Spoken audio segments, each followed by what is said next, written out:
মধ্যবয়স্ক এক লোক প্রায় স্ত্রীর সাথে হাসি তামাশা করতে চায়। স্ত্রীর সাথে গল্প করতে ইচ্ছে করে তার।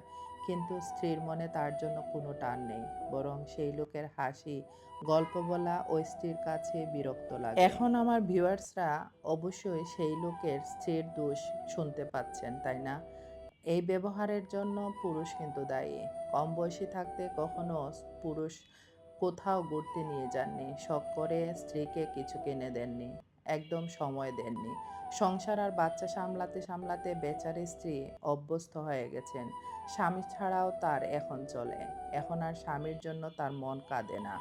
স্বামীর শূন্যতা তিনি এখন আর অনুভব করেন না। মধ্যবয়স্ক পুরুষ লোকটি সংসারের জন্যই কাজ করে গেলেন। আফসোস, স্ত্রীর শুধু ভরণ-পোষণ দিলেই হয় না। স্ত্রীর মনের যত্ন নিতে হয়, তার কেয়ার করতে হয়। ফলে এখন যখন বয়স হয়েছে, সময় পেলেই স্ত্রীর সঙ্গ চান, তখন আর স্ত্রীর সঙ্গ পান না। সময়ের কাজ সময়েই করতে হয়। আপনি যখন যৌবনে ছিলেন, এই যদি একটু কেয়ার করতেন, একটু যত্নে রাখতেন, আগলে রাখতেন আপনার স্ত্রীকে, তাহলে মধ্যবয়সে এসে আপনার স্ত্রী আপনার প্রতি বিরক্ত হতেন না। পুরুষ যৌবনে তার পরিবারকে সময় দেয় বেশি। যদি স্ত্রীকে একটু মূল্যায়ন করত, শেষবেলায় এসে আফসোস করা লাগতো না। শেষবেলায় কিন্তু পুরুষ আর তার পরিবার, ভাই বোন, আত্মীয় স্বজন, বন্ধু বান্ধব কাউকেই পায় না। তার ওই যে অবহেলিত শখের নারী, তাকেই পায়। অবহেলিত নারীটি তার হয় শেষ সম্বল।